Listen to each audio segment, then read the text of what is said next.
Stuart, can you tell us about yourself and why you put yourself forward for election to the board? Sure, yeah. I mean, I think a lot of it right now, just timing worked for me. I think, it's an incredibly exciting time for the football club, and I guess an incredibly important time for the foundation. So a few things there.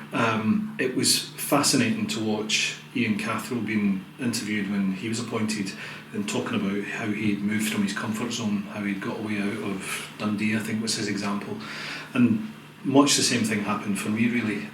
15 years ago I was given a great opportunity by the group that I work with to move down to the Birmingham region and run a business down there. It was incredibly challenging. It was in one of the toughest economic climates we've ever been in.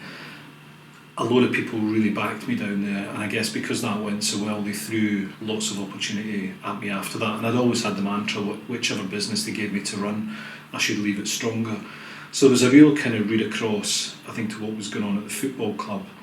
But I think as much as I always wanted to be involved, I always felt it would be a few years away, but it became very clear that right now is a crucial time because of the need to keep the pledge up to fund the building of the new stand, which kind of sets a tone for the future, and also, I guess, to see the transfer happen out of Bidco into fan ownership struck me as probably one of the most important points in our history, really. It's what we've all dreamed about, is taking the club into fan ownership. And I guess coming with that business background, coming back to the Edinburgh area recently, coming with all the experience I've got in that area, when the foundation came to me and said, would I be prepared to stand right now? Huge honour, and as much as I thought it would be a few years away with everything going on and how exciting it is around the football side as well, I thought, yeah, absolutely have to stand right now. You've been involved with the foundation and also the club in the past. Can you elaborate on what you did there? Yeah, sure. I mean, with the foundation, initially, I guess, as the foundation went public when they were first involved, for me the whole thing was about brand and reputation. The reputation of the football club, I think it's fair to say, was at an all-time low. I think, the phrase that was being used at the time, probably with a wee bit of justification, was a bit of a circus. So I was looking at that starting to develop and saying, well, actually, how do you get it back to a place where it really talks to how strong our brand is and how strong our reputation is, and make sure the foundation's built and structured in a way that leaves a legacy for future generations of Hearts supporters, so that they don't have to face what we face as a group of supporters, really. So I think that was a big driver initially, was to say, how do you put this together in a way that it will stand the test of time and all the crucial issues are dealt with.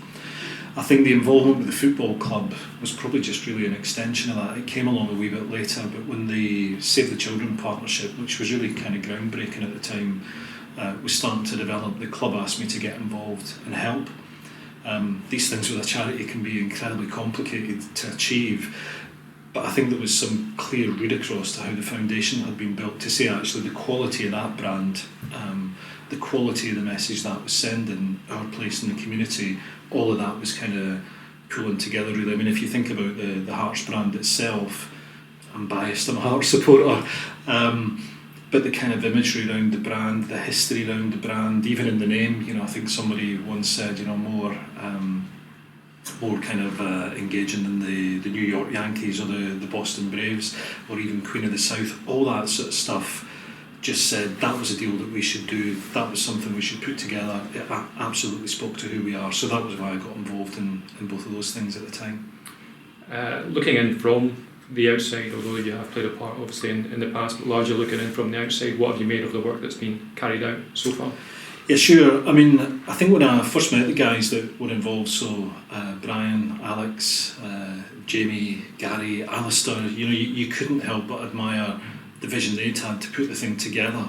I think if anybody at that point had said, the Hearts fans over the next 2.5, 3 years will dig deep to the tune of about £5 million, they'd probably have been laughed out of court. But here we are, 3 years down the line from that start, and that's absolutely what's happened. So I think to see the vision they had around that, to see them fulfil it, to see the Hearts fans step up and back that, it's just been incredible, I think. I mean, they were looking at something at the time which I think was incredibly complicated. When you look at a situation with a business in administration and then you add in the complexity that the ownership structure seemed to have around it, it must have felt like they were staring at an abyss, really, to say there's no way back from something like that. It would have been so complicated to unwind. You can imagine, the SPFL looking at us as we tried to buy time to do that, with a serious question mark. So I think to see that through, to make it happen and to bring us to where we are today has been fantastic. I think as you look forward, some of the stuff the guys done early on around engaging with supporters in different forums was first class as well. And I think as we go through that next stage to say getting the stand built, getting the club moved into the ownership of the fans, I think that's something that we could really re-engage with again, to say how do we pull out all the ideas that are there from supporters and drive forward as strong as possible. You've touched on it there, but what are your main visions and aspirations for the foundation of Hearts moving forward? Yeah, I think there's a few things. Fundamental to this, I think, is that the pledge is absolutely cornerstone for us. That's the foundation, that's the thing that makes everything happen. You've seen now with the appointment of coach and an assistant coach, which are both of whom are viewed extremely highly and really ambitious appointments, that to back that, the pledge has to continue. That's the thing that builds the new stand, which gives us the increased revenue base. That's the thing which takes the ownership over into the hands of the supporters. So I think we view that as a cornerstone, but at the same time exploring every revenue generation opportunity possible has to be the extension of that, to say, is it just about the pledge, or are there other ways in which we can generate revenue for the foundation? So I think that's why I say let's listen to supporters and see the ideas that are there. There might be a whole load of ideas which just don't work and we can't do anything with, but if you pull out a few gems in there, I think that really lets us take it forward. I think another dimension of my visions and aspirations has to be around matching the ambition of the football club. So it's clear when you watch it, especially over the last month or two, Anne and Craig have got a clear vision to how they want the football club to be set up, what type of coaching team they want in place, the ambition for the club. But I think everything hangs off the foundation. The pledge is so crucial.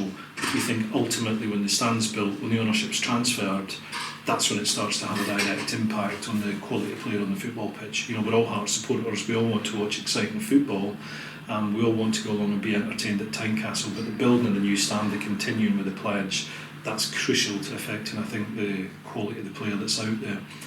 And I think ultimately, the vision, all of that draws together, I think, into really us asking ourselves as a group of supporters and pledgers, as a fans movement, how big do we want to dream here? I think all of those different parts draw together into that one big question that says, how big do we want to let ourselves dream? That has to be the vision.